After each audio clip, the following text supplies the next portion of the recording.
Olá, meus seguidores do YouTube e Telegram. Gente, hoje eu vou falar aqui com vocês do quarto traço de caráter, como se relacionar com cada traço de caráter. Hoje é o quarto, o masoquista. Bem, o quarto traço, né, só para relembrar, esse nome masoquista é só um nome, né, que o Reich deu e o Alexander Lowen que eles usam, que é só para denotar e para vocês poderem perceber como tem uma associação com a questão do nome, toda a questão do processo de mielinização. Então presta atenção aqui. Só para relembrar, o traço de caráter masoquista tem toda aquela questão, né, do formato, né, anatômico corporal, que lembra um corpo como se fosse uma tora, um corpo totalmente quadrado, lembrando até o homem de pedra, lembra, né? Eles têm toda uma formação mais quadrada.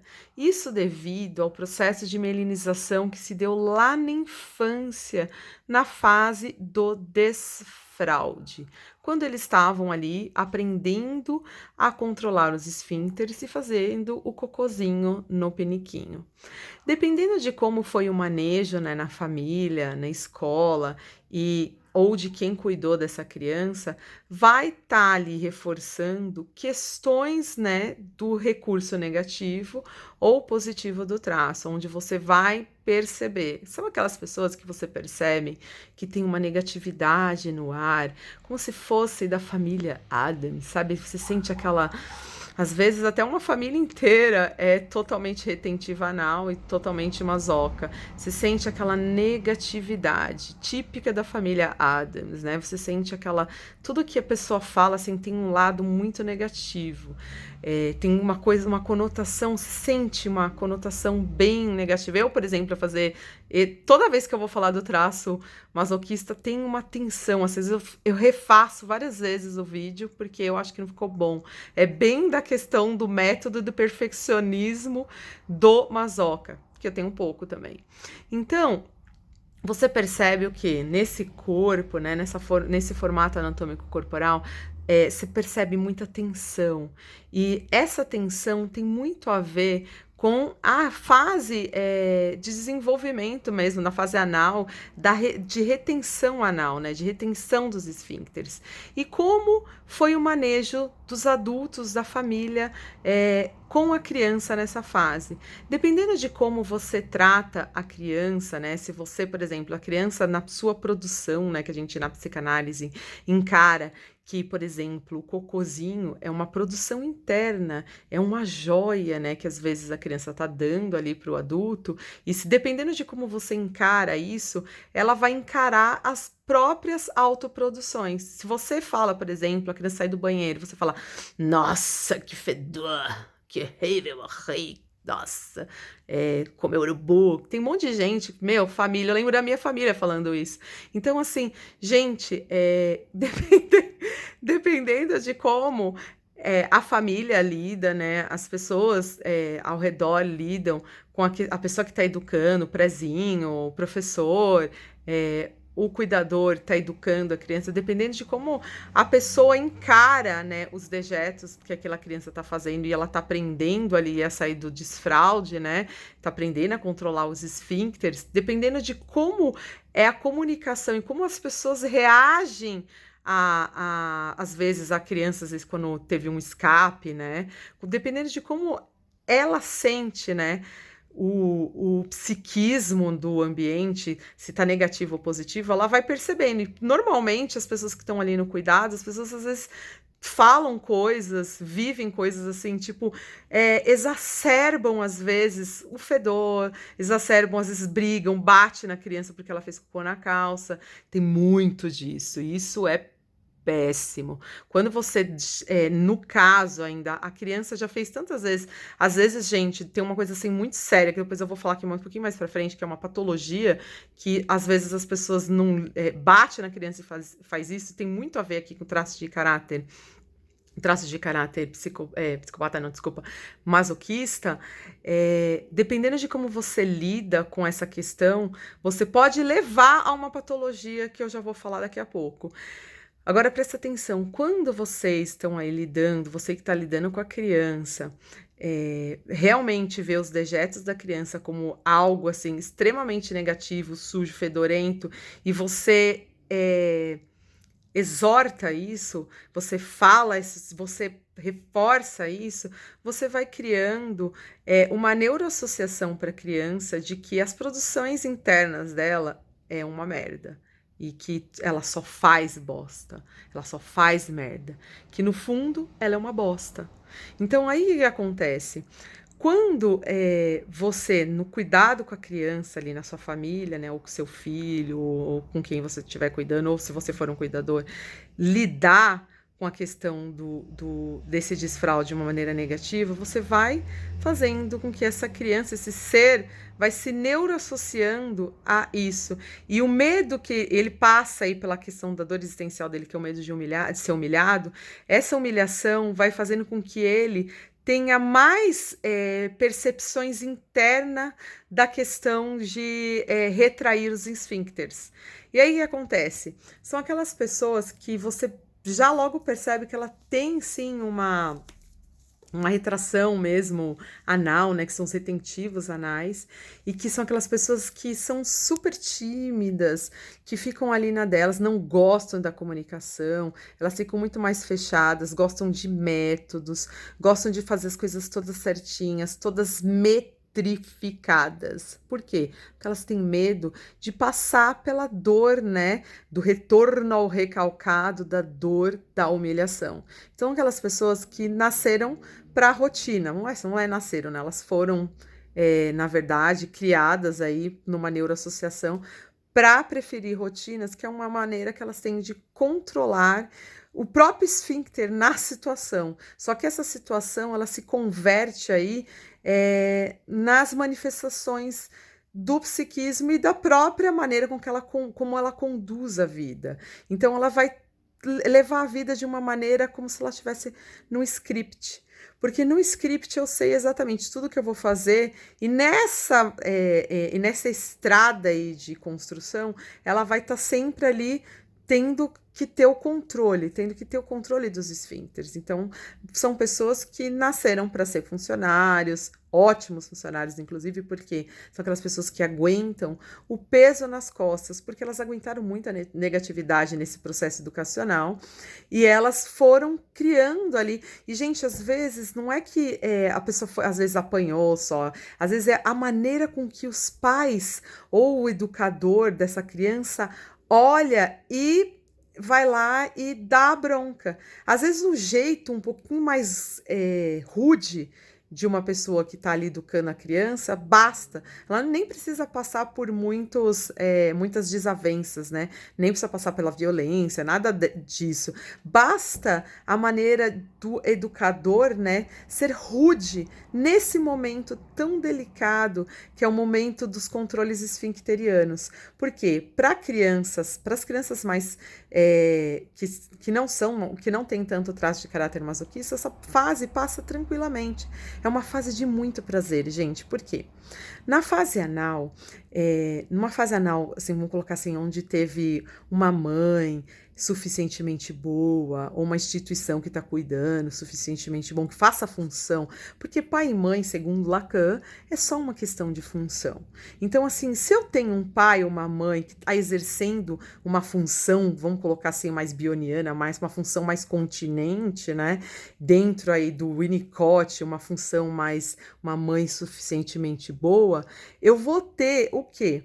Eu vou ter um desenvolvimento infantil mais sossegado, mais brando. Mesmo que o meu traço de caráter for para o masoquismo, ele vai para o masoquismo, porque tem a questão da milenização, né, ali do controle, mas a criança vai estar controlando, mas não sofrendo aquela negatividade, aquela nuvem em cima do peso da humilhação que às vezes o adulto ou a instituição faz, ou a família, né, faz sem perceber, achando que só simplesmente está educando. Às vezes uma tia, um tio ou uma família muito rude que vai lá e tipo, não faça isso! De novo você fez cocô na calça? Que absurdo! Da próxima vez você vai ficar de castigo, entendeu? Então, dependendo, se você tiver uma voz mais assim para uma criança, você vai ter sim uma neuroassociação. Essa criança vai sentindo o mundo como uma coisa negativa.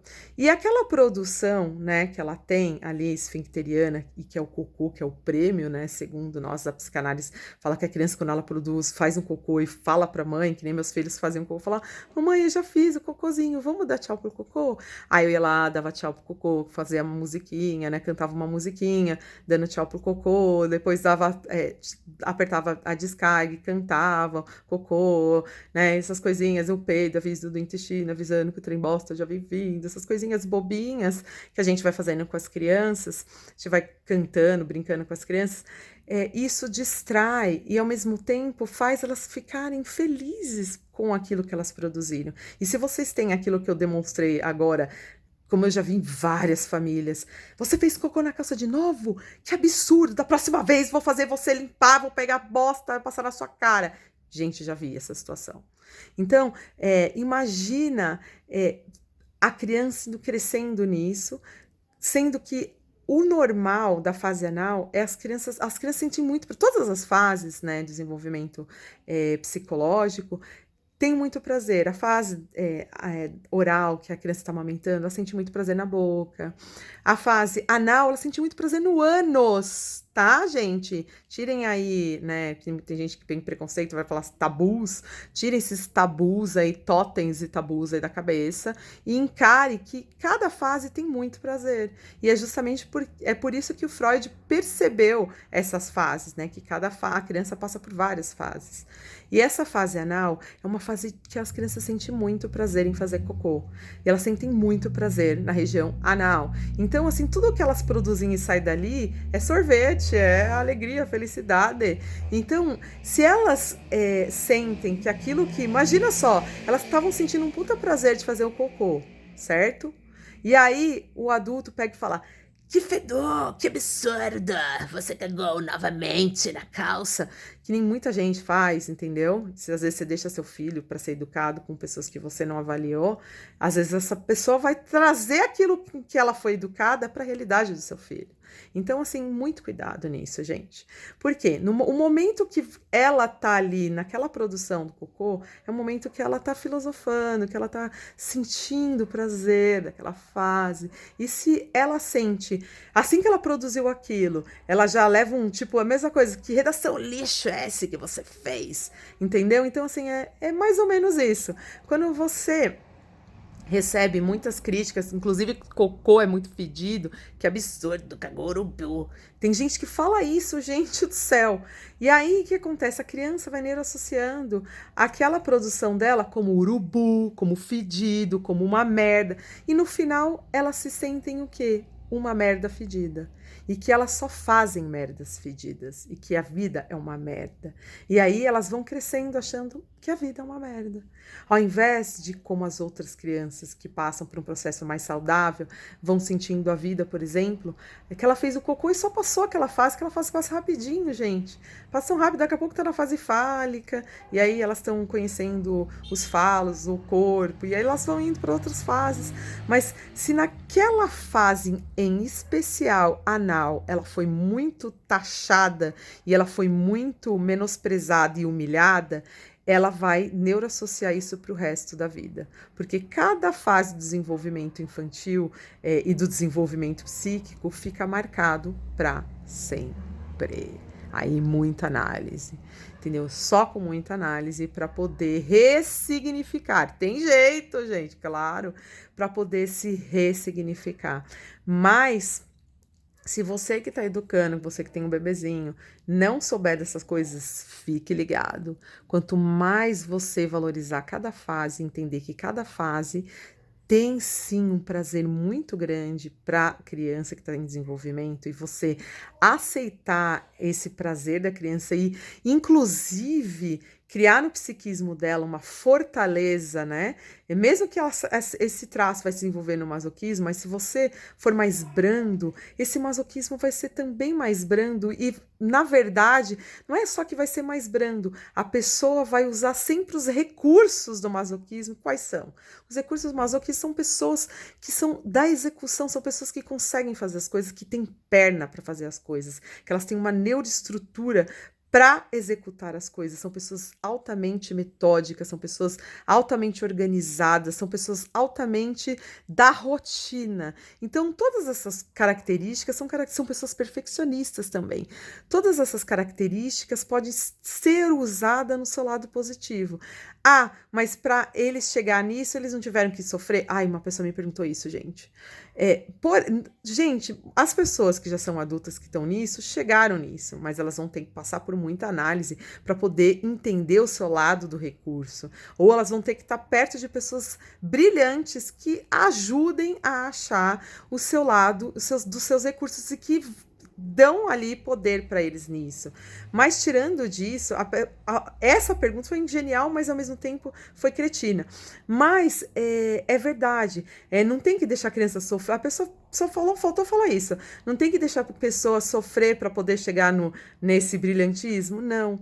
Porque se você for realmente desenvolver o traço de caráter masoquista, ele vai ser desenvolvido porque é uma questão da retração dos esfíncteres e quanto de atenção da milinização se dá naquele lugar.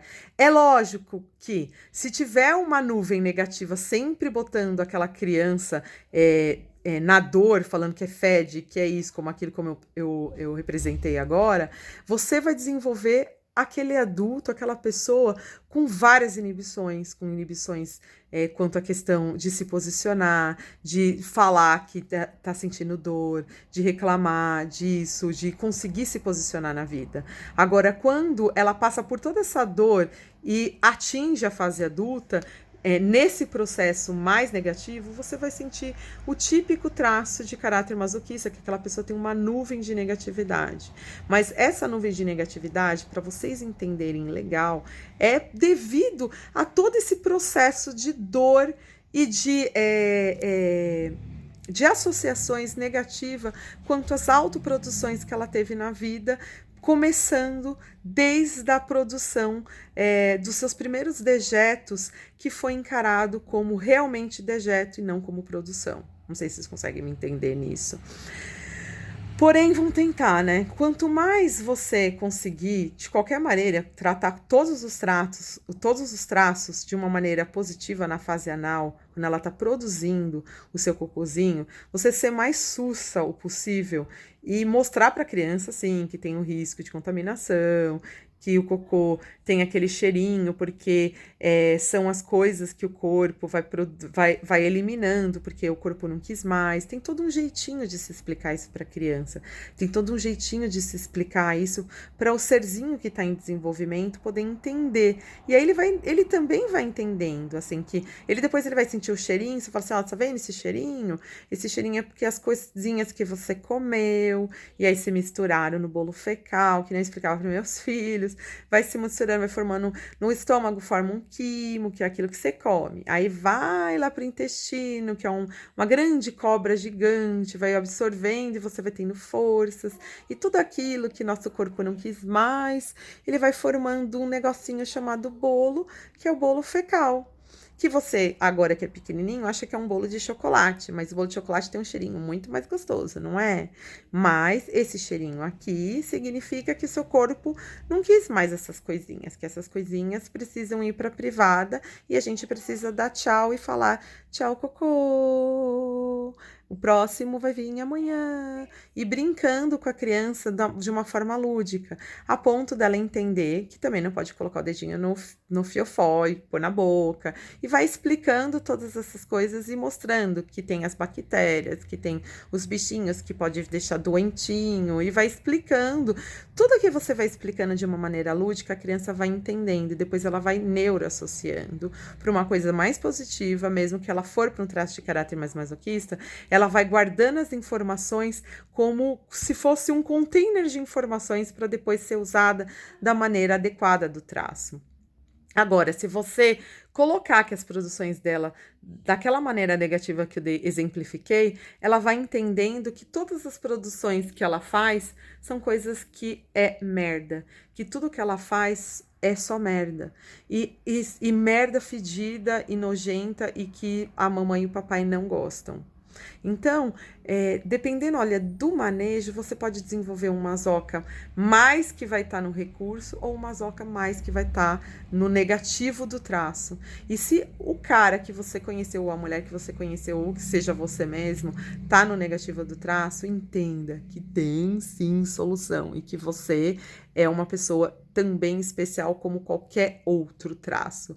Basta que você entenda que tudo que você faz tem sim uma conotação. O traço de caráter masoquista são pessoas extremamente metódicas, são pessoas extremamente organizadas, são pessoas do método. Então, o que é positivo desse traço? É usar a metodologia que ele tem. E uma das coisas mais importantes desse traço são pessoas muito fortes. Desde o ponto de vista físico, que parece lá o Incrível Hulk, né? São pessoas porque elas foram sendo milenizadas para aguentar a tensão negativa das pessoas, falando do seu cocôzinho fedido, entendeu? Quanto mais você reforçar, por exemplo, para uma pessoa em família, se você tem uma zoca na família, que ela é importante, que as coisas que ela faz são coisas boas, que você pode confiar. Quanto mais confiança você der para esse traço, mais ele vai se sentindo à vontade. Quanto mais você der a chance dele diminuir tensões, porque o corpo dele, gente, há anos está tenso. São aquelas pessoas que desenvolvem várias doenças relacionadas à tensão, tendinite, problemas na perna, no sistema, às vezes, respiratório, assim, de estar travado, principalmente nos esfínteres. Então, pessoas que têm problemas, às vezes, anais, muito, de tanta retração. Então, assim, quanto mais você aí em casa der a oportunidade de o traço de caráter masoquista ficar mais relaxado e você mostrar que você é uma pessoa de confiança, porque é uma das coisas que ele mais preza, ele desconfia de todo mundo. Se você mostrar que você é uma pessoa de confiança, que ele pode contar que você vai ser uma pessoa extremamente sigilosa, que você vai ser uma pessoa extremamente de confiança, mais ele vai se soltando, mais ele vai ficando feliz, mais ele vai ficando no recurso dele. E esse traço, gente, no recurso, são aquelas pessoas que entregam trabalho na hora, são aquelas pessoas que você fica com a boca cheia, assim, para falar da pessoa, são aquelas pessoas que fazem, são aquelas pessoas detalhistas que vão lá fazer uma cirurgia plástica perfeita, vai fazer uma obturação perfeita, vai fazer uma maquiagem perfeita, porque eles prezam a perfeição, porque eles têm medo de fazer as coisas e dar merda na vida, entendeu? Então, eles são aquelas pessoas que vão fazer de tudo para ser um perfeccionista, porque eles têm medo de alguém apontar que eles fizeram merda. Que é diferente do rígido, que vai fazer as coisas na perfeição, porque eles gostam da perfeição que beira a Deus. O traço de caráter masoquista, ele tem pernas, são aquelas pessoas que você pode contar numa empresa. Se você der um checklist para ele fazer, ele vai fazer o checklist de cabo a rabo e você vai ficar assim, assim, vai cair o queixo. E quanto mais você elogiar um traço de caráter masoquista, que ele compôs uma música maravilhosa, que ele fez um feito maravilhoso, que ele fez uma composição, uma poesia. Quanto mais você elogiar o traço de caráter masoquista, mais ele vai ficando no recurso dele, mais ele vai se autoacreditando, mais ele vai tirando aquela neuroassociação de que tudo que ele faz é uma merda. Fica a dica.